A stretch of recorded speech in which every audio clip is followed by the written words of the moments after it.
Welcome back to Entrepreneur Country TV and good morning. We have a special guest in Andy Hart of Hearst Magazine this morning. We're going to take you through the week in review and a couple of anecdotes to help you understand how it all fits together. So when was the last time that you were in a black cab? Well, me neither. But occasionally, actually, I'm coming out of a meeting in the city or whatever, and I don't have time to Uber or call Addison Lee, so I find myself in a black cab. And the last time I did so, I started talking to the remarkably friendly black cab driver, who after he found that I was working with startups, he said to me, "Ma'am, do you think this Uber stuff is here to stay?" And I caught myself because my immediate reaction was to smile, if not laugh. But I said to him, "You know what? I think it is." And it reminded me of what Carlota Perez, the Venezuelan economist, whose theory of disruptive technology and adoption imbues a lot of our thinking on ecosystem economics at Ariadne Capital. What Carlota says is that there's a 60 to 80-year cycle. The same thing happens every time. And she's looked at the past 300 years for those moments of disruptive technology which kicks everything off. The steam engine, the combustion engine, the microprocessor. And the difference between the 60 and the 80 years is actually whether or not prosperity rips through society after 60 years, or whether a couple of billionaires get wealthy. Now, if you care as I do about whether society does get more prosperous, you're interested in the 60-year cycle. And what that means is that society needs to have a proper, robust debate. It does actually matter whether or not the black cab driver understands that this Uber stuff is here to stay. Whether or not he or she feels empowered by digital technology and the changes to his personal business model and the options available to him in society, whether or not he feels that he can be an economic actor or he feels that actually society is run by a series of mechanisms which are beyond his control. That's what we're doing here with Entrepreneur Country.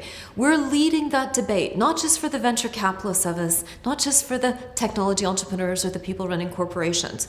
We're actually having a debate with everybody, including that black cab driver, that needs to understand not only is that Uber stuff here to stay, but it's actually good and it's actually driving prosperity.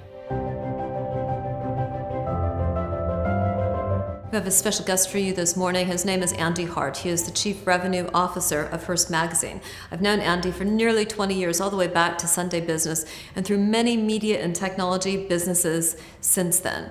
Last week, you heard Sherry Roberts, the founder and CEO of The Longest Stay, talking about shoppable content, talking about publishers who are looking for an opportunity to retail some of their content. Hearst is a perfect example of a very successful publishing company which is exploring new ways to monetize their content.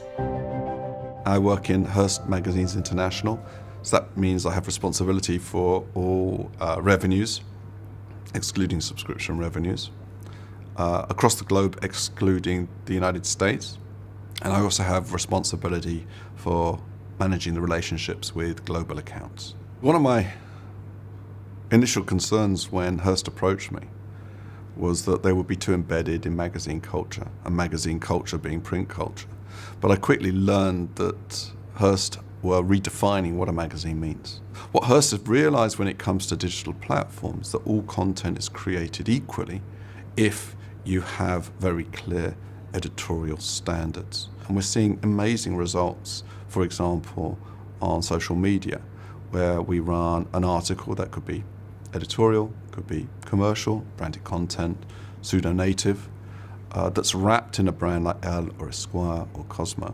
We get up to 50 times more engagement than when the site itself, whether that's a Facebook or a Snapchat, produces content.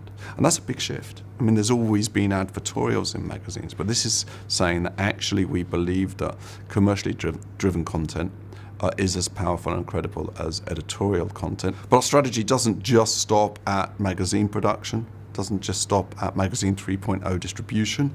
We also invest in some of the more exciting digital platforms out there. For example, Vice, BuzzFeed, Refinery29, Complex. We're looking for great learnings and investments, and we're very aggressive in that area. And we also have a ventures arm, which is in it for the money, that will invest in many smaller and faster moving and earlier stage ventures. This partnership between media and tech has been phenomenal. Media provides not only distribution, but real engagement, content, entertainment, information, education to all people. Tech is the enabler. A lot of tech companies actually see themselves upside down, or as the French would say, à l'envers, where they think that actually it's the tech first that is the engaging tool. But of course the tech is the enabler. Great content really changes the way that people think about themselves and lives, and they need to concentrate, and we need to get that information across to them. So I hope 2016 is a year of concentration. In almost any situation, you have an opportunity to see glass half full, glass half empty, to see the opportunities or to focus merely on the problems. We can say that Europe has no growth story, or we can say that, wow, a lot of new venture capital firms have been founded recently. Isn't that great? Well, I happen to see that what happens in the boardrooms of corporate Europe and the venture capital and startup communities are really just opposite sides of the same problem. Where is that growth story in Europe, and what's going to drive it? Actually, as we've said before, it matters whether or not these large non-technology businesses become platforms and engage with that application economy, which is backed by the venture capital industry. Applications, platforms, infrastructure.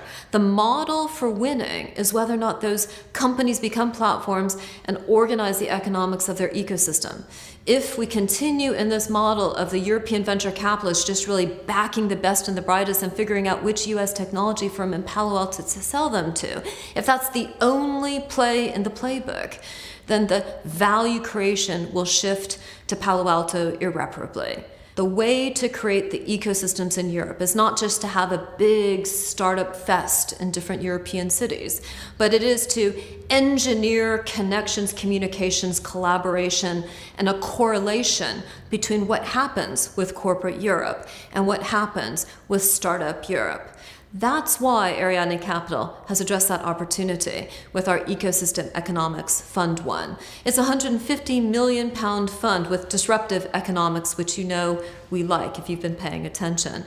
We're charging only a 1% management fee instead of 2%. We're giving limited partners in our fund a 3x free co-investment, which means for every pound you put in, you get 3 extra pounds to invest with no fees attached. 50% of the management fee. It's disruptive, it's crazy, but it's the way to get the big money backing the opportunity, which is both sides of the problem addressed to create a growth story in Europe. Thanks for tuning in to Entrepreneur Country TV. We look forward to seeing you next week, and remember to share this with your network.